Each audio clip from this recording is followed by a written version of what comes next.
Of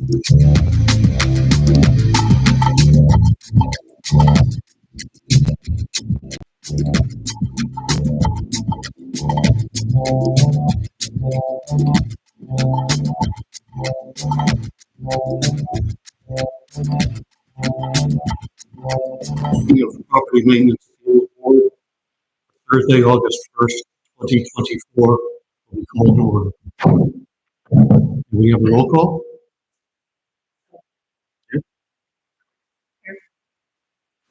Here. The opening statement. The Property Maintenance Appeals Board is a quasi-judicial board created by the City of Ames. The board's purpose is to decide appeals as provided for in the city's rental housing ordinance. As a board of the city, we welcome all testimony. We make our decisions based on the facts and evidence as allowed under city code and presented in open meeting. Testimony before the board must be given under oath or affirmation. If the proceedings become lengthy, we may ask the testimony be focused on new facts or evidence not already presented.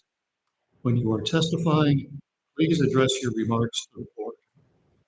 The Property Maintenance Appeals Board is an independent volunteer board of citizens. We are not part of the city administration. We are served in our efforts by Recording Secretary Natalie Riekmeyer, Building Official Sarah Van Meteren, Housing Inspectors Holly McDonald and Dan Thomas, and Assistant City Attorneys Vicki Filemeyer and Jane Chan. The order of proceedings for each application will be as follows.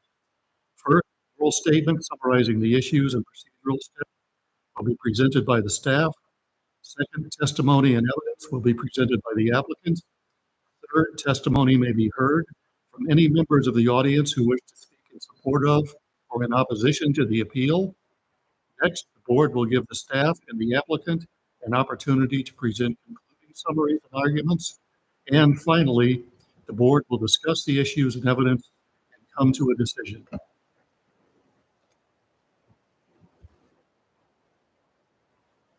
Next item is approval of the minutes from the July 11th, 2024 meeting. Any problems or exceptions with the minutes? We have a motion to approve the minutes. Second. All in favor say aye. Aye. The minutes have been approved. Old business none. New business, appeal of off-street parking, 602 7th Street. So Holly McDonald is here. She was the housing inspector that worked with this property. And so I'm going to have her give you a little background. You have the staff report. Most of the information's in there. She'll go through it real quick. And if you have questions, let us know. And then Austin and Mary Combs are here as the opponents if you have specific questions for them. A new rental inspection was conducted on May 16th of 2023 at 602 7th Street. The property, as you can see, has an existing paved pad in the front yard that measures 11 by 36, and it has an existing gravel parking area off the alley that measures approximately 20 by 22. In new rentals, they are required to have 2 9 by 19 off-street parking spaces. Because the front yard parking is a pre-existing non-conforming use, it's allowed to continue, but it cannot be expanded. The LOC for the property, which you can see based, was issued on 5/18 of 23. On that LOC, it was noted that the rear needed to be paved for that additional 9 by 19 space. I completed a follow-up inspection after a 1-year LOC, and the parking has still not been completed. Existing gravel cannot be used for parking in a new rental for the city of Ames, and gravel cannot be expanded in the city.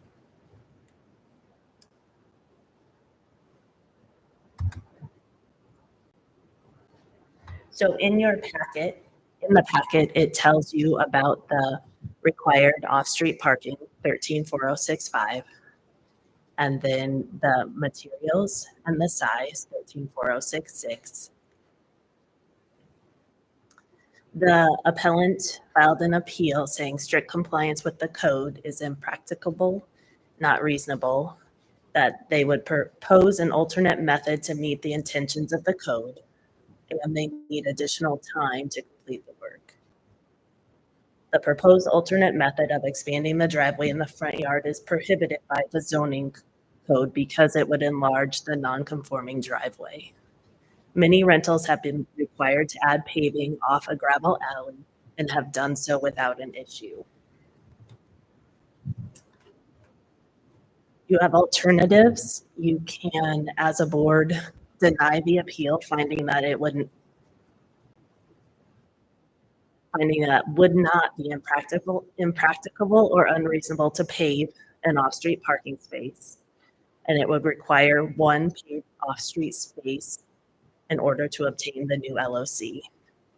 You can grant the appeal if you find that it would be impracticable or unreasonable to meet the minimum code standards by paving that one additional space off the alley.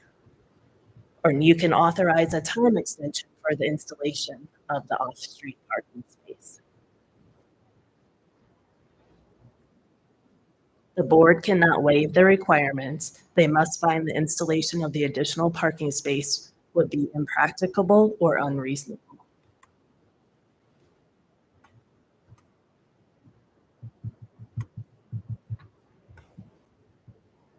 Question? May I ask a quick clarification question on alternatives? Mhm. So an alternative, thank you. Can you explain to me what the timing considerations would be for 1 and 3 if we were to deny? What would the expectation be for installing a parking space versus granting additional time? What would you say? Initially, I gave them 90 days from when the LOC expired. Yeah, so paving would typically be something we give, the code spells out items that can be corrected within 30 days, 90 days, and 180 days. So this is something that we would probably give 90 days, depending on time of year. Obviously, if it's November and paving isn't probably going to be conducive at that time, we'll give them a little bit longer. But right now, based on time of year, 90 days would probably be what we would give them.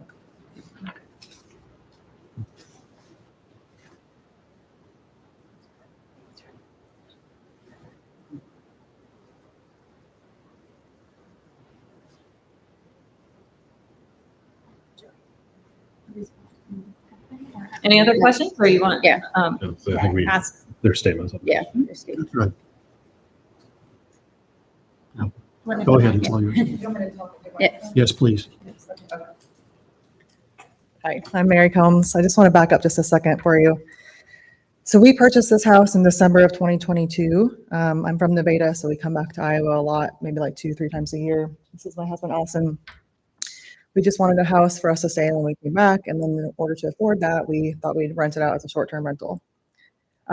We immediately filed for the rental certificate right after purchasing, and we're told that the seller of our home renovated it without pulling any permits.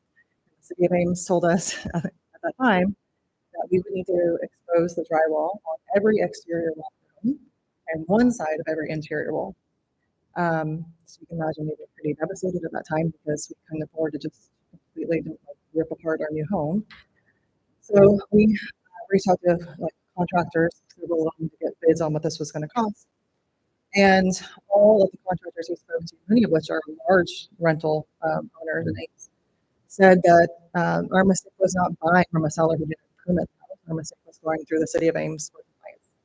So we were faced with two choices: either stay compliant, go through the process, pay the cost, or just tell the City of Ames we're not going to rent it. And we felt like we had a moral obligation for anybody who stayed in our home, and also for our own family who stays there, to make sure that it was safe, because we didn't do the renovations, we didn't know about that. So we did move forward with coming out of pocket with thousands of dollars of costs with the City of Ames and 5 months of no rental income, working through the permitting process, and finally we're able to get their certificate. Fast forward a year from now, or a year, we're here today, and we're being asked to spend thousands of dollars more on one parking space in the alley of our home. We've had a year of rental history now under our belts. This is our only rental home that we've ever had. And not a single rental tenant has parked in the alley of our home, mainly because our parking space in the front, as we've probably seen pictures, is large enough to fit 2 vehicles. It's just short of the compliant space that the city is requiring of the 2 feet. But also because there's free city street parking in every neighborhood, or every street surrounding our home. So there hasn't been a need to park in the alley. We have a fenced in backyard, so you can't get to our alley unless you go through a neighbor's yard. We don't have, so there's no real, it's inconvenient for anyone to park there, so nobody has parked there. So we're just here today asking that there's some reasonableness in what we're being asked after having spent thousands of dollars just to get our homes compliant, that we not have to go additional, I think we got a couple bids for a few $1,000s for one parking space in the alley.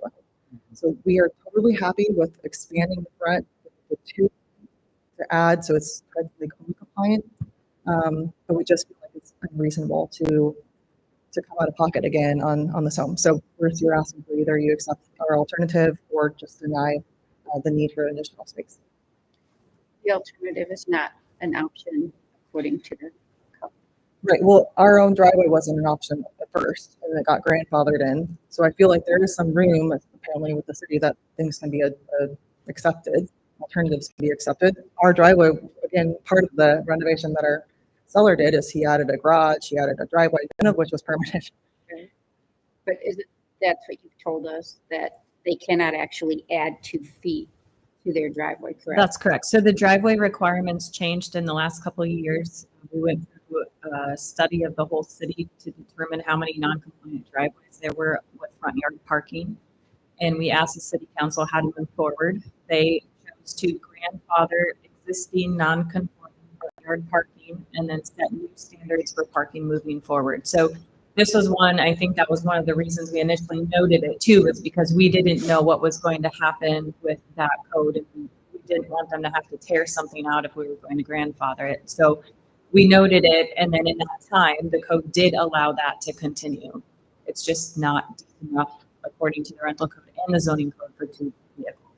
But had it been paved 2 more feet, it would have been accepted as 2 parking spaces. All right, when did the code change?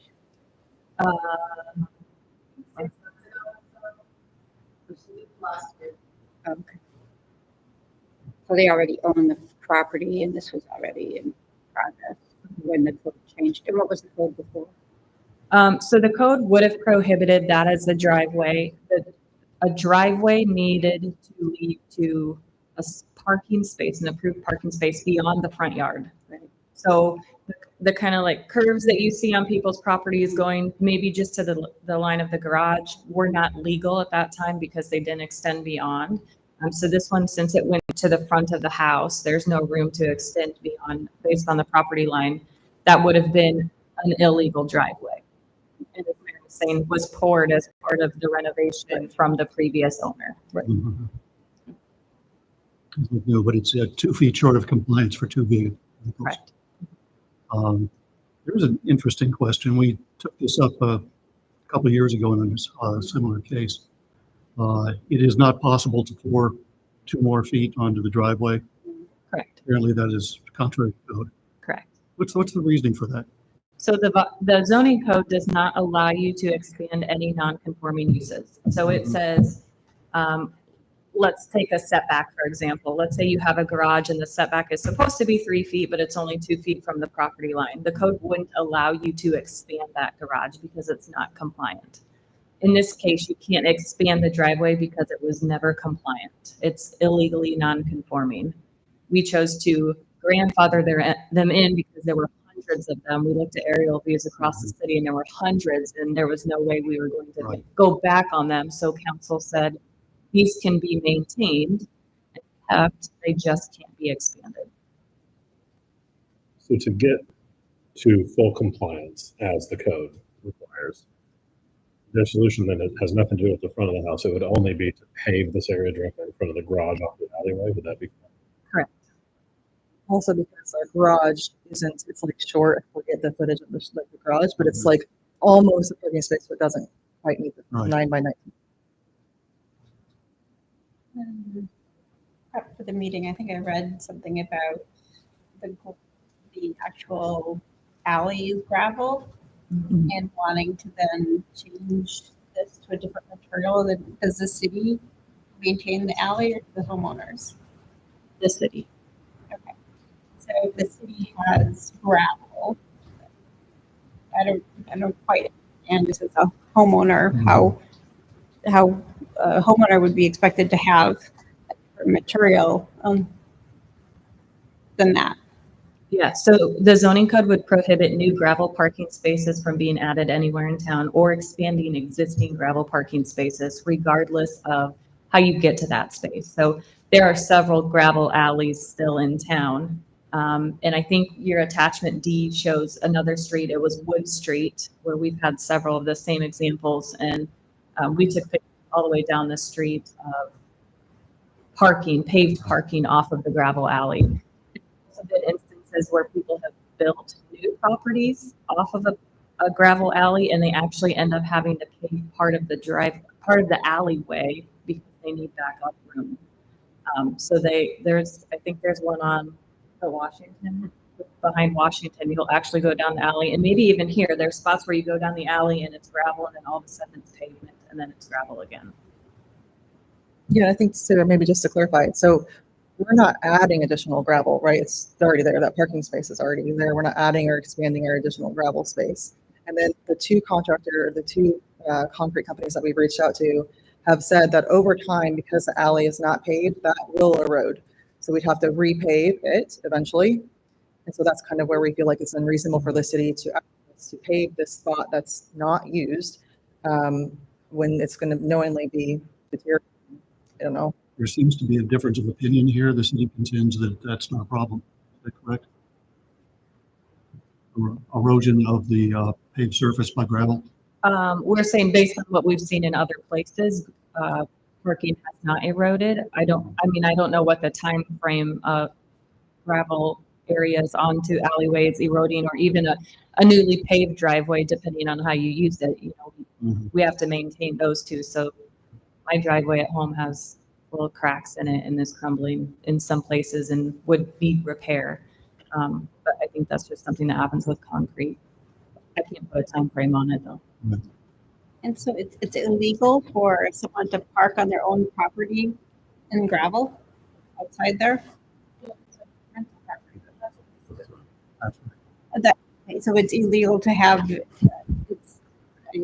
tenant park in your own So if driveway. your house had gravel parking when you bought it, you can maintain that gravel parking. Once you become a rental property, we would require you to have 2 paved off-street parking areas, and then that would be paved. If there are existing rental properties around town that were grandfathered in and do have gravel parking areas, we require that they put barriers around them so that they don't expand the area. They can replenish and maintain that gravel, but they can't expand it. And then, can I be reminded what the dimensions of the current garage that is present on the property were? If we have those available. I It's a don't single have it. space. We have a It was in the packet, and I forgot to print off. Is it? we have a Subaru Ascent, which is a mid-size SUV. And it fits in there, but it's pretty tight. So we can fit our SUV in there, but I don't remember there being their actual size. It just says the garage is too small. Yeah. And I've seen the garage. It's pretty small. yeah, I mean it fits a car, but it's just not part of the 9x19 criteria. Out of curiosity, when was that house built? 19, yeah, Which one? 1918 or somewhere in the. 1918, yeah. It's an older home, yeah. See, that would explain it, because it's obviously a garage that was made for a car, but for a very early car. Right. Well, and the garage was also not permitted when the seller moved the garage there. They kind of moved it in garage the was night. not previously there. It was moved when the Oh. person rehabilitated the structure. Yeah. It's moved there from another site. So we weren't informed of any of this in the home buying process, right? We bought this home. It's beautiful on the inside. It's renovated. Everything was, all new joists, everything. He just didn't. And he is a rental owner, like a large rental owner in the city of Ames. He has, 60 properties, like a lot.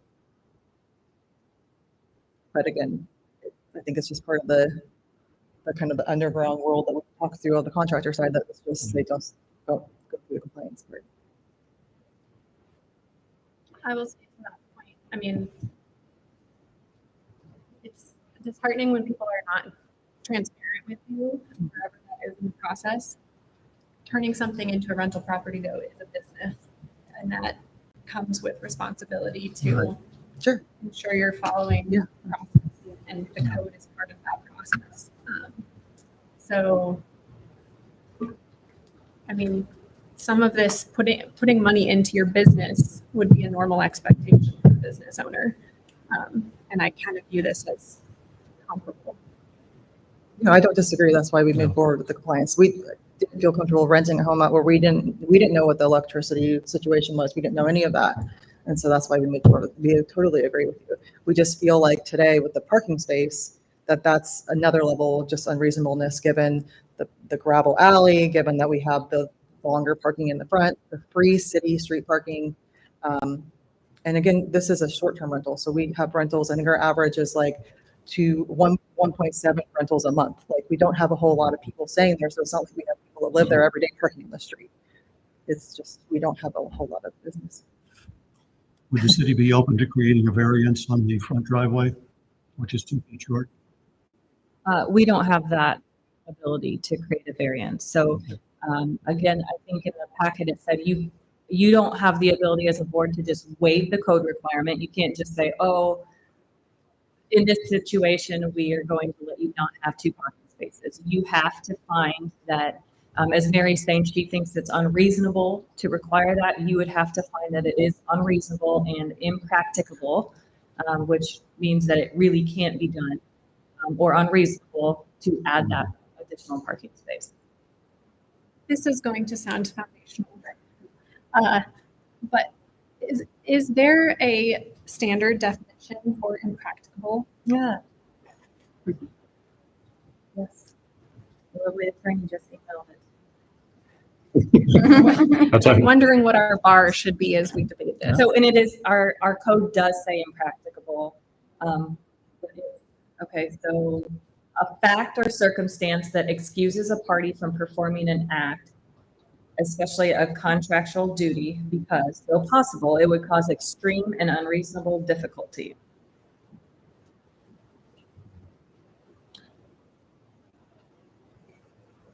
Any comments on extreme and unreasonable difficulty? Right, so it sounds like financially, it's pretty extreme and unreasonable after a couple $100,000 Well, buy-in, but that's one form of unreasonable, but It that's a wouldn't be- different, it wouldn't be that gauge. much. yeah, we're after talking about, passing the house, after what they've done to move forward. Right. I want to ask what the quote was for putting a cement pad off the alleyway, but I'm not going to, because that shouldn't be a factor in what we talk about. But maybe it is if it's a financial situation, like if it's. What might make it impracticable? Well, there's a big difference in my mind Yeah. between $1,000 pad and $100,000 pad, right? So to be. Let's get some opinions on how much it would cost to pave this surface in fact. We have had opinions. So the other thing too is, you mentioned 90 days. We're at 90 days this month. Would be 90 days. It would be from the date of their decision, the decision. Oh, okay. So both companies that we've talked to have said that this job is so small that they wouldn't be able to get to it until December after the holidays. There's just a lot more bigger projects, I guess. And So how much would there's it that kind of problem too, that we're not going to be compliant based on just timing of somebody paving it for We'll us. work with you through that. And the board can authorize, so you do have the ability to authorize an extension, since one of the criteria was that they needed more time. So you can allow additional time. Okay. Yeah, what was on the quote? Yeah, so just doing the one space, just the minimum requirement, not paving the whole area, which is technically like 2 spaces. The one space is 3,000, just around 3,000. One was a little bit more. Obviously, we go with the cheapest company. Mentioned that you didn't believe the parking space would be used. Hasn't yet. We have ring cameras. Nobody's parked back there. Okay, and why was that again? I mean, what was the situation that Um, makes it not desirable parking? in that respect? So our house is only like 1,500 square feet. So it's not, we're not having a lot of people come stay. It's usually one family or 2 families. And so there is sufficient space to park 2 cars in that front driveway or on the street. And so it's also just not convenient because our yard is fenced in with no gates. So you can't park in the back and walk to the front. It's just our driveways. Like, so we went on a walk for 2 children this morning and like, we have to like go around the block to get to the back in order to get into the garage.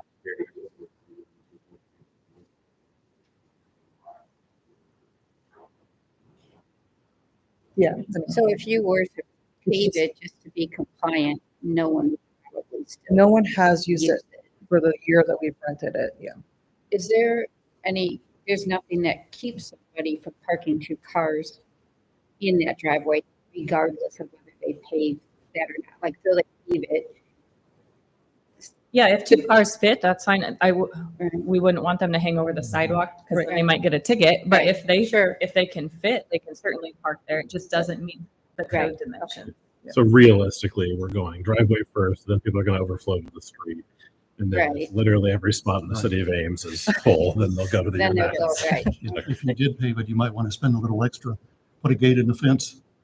Yeah, we have a very large property. There's actually not probably enough room to even put a gate on the side. It's pretty small. Like our houses are kind of right on top of each other. So you can't really fit. We maybe could, but it'd be pretty skinny. But I agree. That would be- I don't think that, basing our decision on their current renters is wise because they could have new renters that have a different family setup in That's a quite couple true. months. So this is whatever Yeah. we decide is moving forward. One of the big reasons there's a uniform code, Mhm.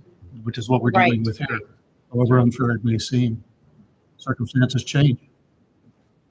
Well, we're not expanding our house, so we can only fit so many people in it. Right. And that's part of the rental process too, is we only have a certain amount of headcount that can sleep in our house according to being compliant. So we can't add more cars or more people unless everybody that stayed there drove their own car, which hasn't been our experience. So I would almost disagree on that I think that we've seen the occupancy capacity in the year of tenants that we've had. I'm sorry, I actually don't know. I don't remember seeing this. So what is the occupancy? So we have 4 bedrooms, 3 upstairs, 1 downstairs, and I think technically our dining room counts as a room, but we don't use it as a room. So is it like 8 or 10? 8? Your 8 people? occupant, so we have 5 bedrooms at the house. We consider, it's like a den or an office on the main floor as a bedroom, which they don't have a bed in. You may have a futon, Couch. a Yeah, couch. like a, So occupancy would be limited to 5 adults. That's quite a few bedrooms 4 for bedrooms. the size of the house, yeah. Yeah, I mean, it's just, You do need 2 spaces. I mean, it's just, again, our front driveway fits 2 cars. Mhm. And I understand the compliance part too. I mean, I think Right. we would like to stay compliant with the city of Ames. Obviously, we've gone above and beyond to do that. We just feel like this is kind of like a little bit extra that we feel like is a little unreasonable. I'm still interested, please excuse me, in the possibilities of bringing that front driveway into code. I don't think that's anything we have the ability to influence, so I don't know that it's worth additional. Doesn't appear to be, it's not in the list of alternatives. I'm thinking that, $3,000 does not seem completely impracticable for a business. But now I'm thinking that what's impracticable is actually going from that space into the house. And Right. That's, The other thing I struggle with a little bit is just the thought of the amount of effort, materials, all these things that make people do. It has a cost. So we make somebody rip out their entire wall. Like that's materials that go to landfill and everything else, right? Yeah. I'm definitely struggling. I don't own this rental anymore. I had a rental that was basically this exact same situation, and it is tough because you want to do what's right, but then when you encounter a situation like this, like if you guys don't agree with what I'm about to say, it's totally fine. But if we require them to pave that area of that garage, it's never going to see a car. It's going to sit carless for the next decade. I'm just confident that, again, from having a rental that looks exactly like this with the same setup, like I can say from experience, 8 years of Microsoft parked in front of the one that I had. I mean, So, sorry yeah. to interrupt, that. But on the flip side, you end up being that renter who doesn't have a paved spot. I mean, I think That's right. we experience these appeals through a somewhat skewed viewpoint because we have the landlord here speaking to us. We don't have the renter who's going to be here experiencing the results of our decision. That's why we have a renter that sits on this board. That's true. Right. I also think that realistically, the renter is going to just say, "Yeah, I parked my cars in that driveway." Yeah. Again, I understand that that isn't desirable from a zoning code perspective. I think that's realistically what's going to happen. So that's because if that driveway were 2 feet wider, we wouldn't even keep having this conversation, Right. right? So again, I just struggle to think that like, yep, some renters will be like, I can finally park in the back there and get my 2 extra feet. Like I'm really concept. And it's actually not wider, it's just longer. It's just adding 2 feet to the length of it. Gotcha. It's, the width is fine. And we have probably 4 feet, 4 to 5 feet to the house. So we have the room to do the 2 feet. Even if we just did pavers or something, you know, like if that counts. But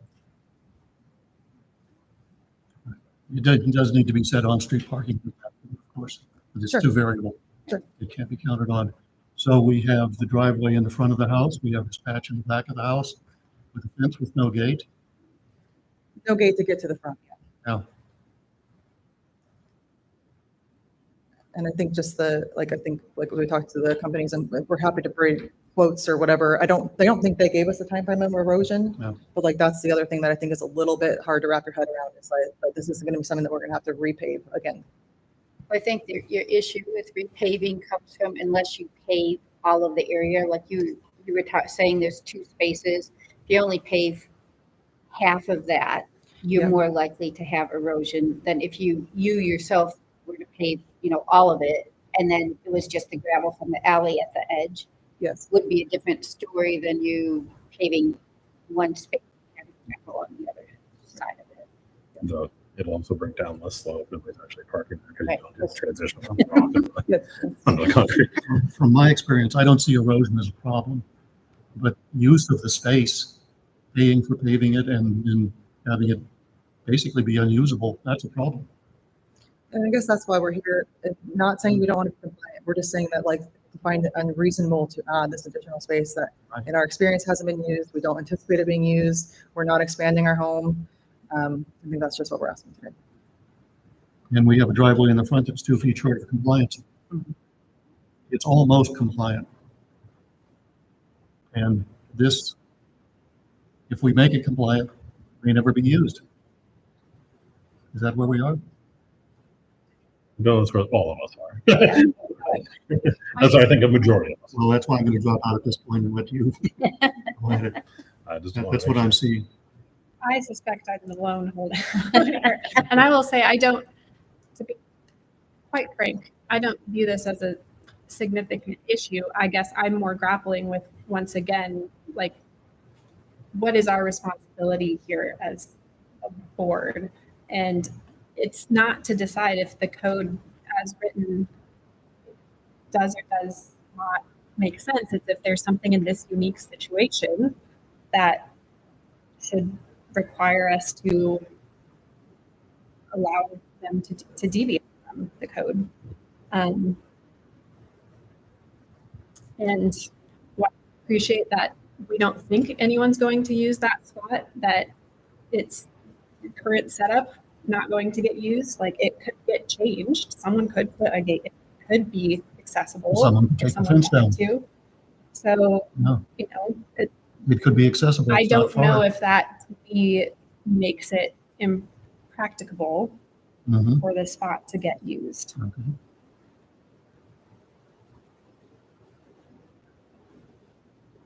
Anybody else? I don't really have many more thoughts to add. Well, I will move to state that the ruling is impracticable and that I accept number 1. The second, or was it number 1? You put them back up there. Okay, number one, Number one, I don't think denies the deny, appeal so- finding that it would not be impracticable. Oh, no, that's not. Number 2, So you're thinking number 2, Yeah, that it would be impracticable. impractical. Make a motion for number 2. Okay. Second, second. Discussion? I think we discussed. We've had quite a bit of discussion, yes. Is it your position that it would not be impracticable?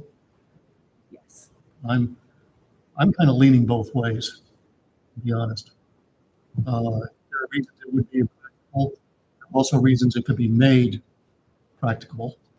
One of it is to take the fence down, or put a gate in the fence, so that you can get to that space. Then it would not be impracticable.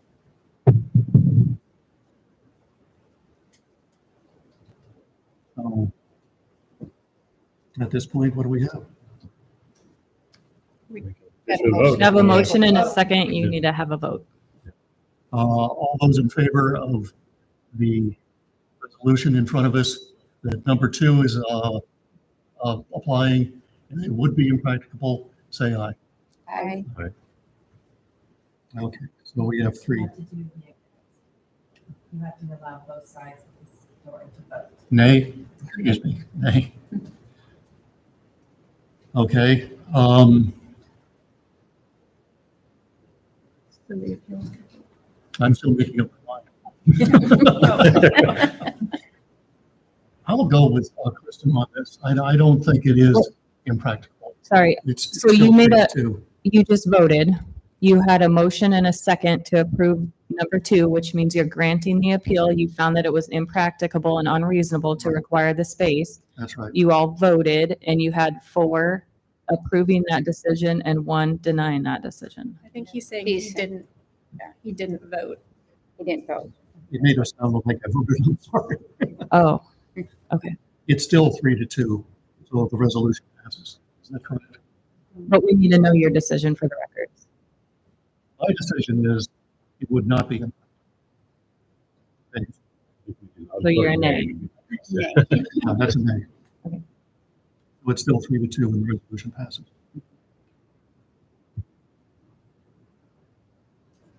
And sorry for the waffle. All right, none of it's cut and dry.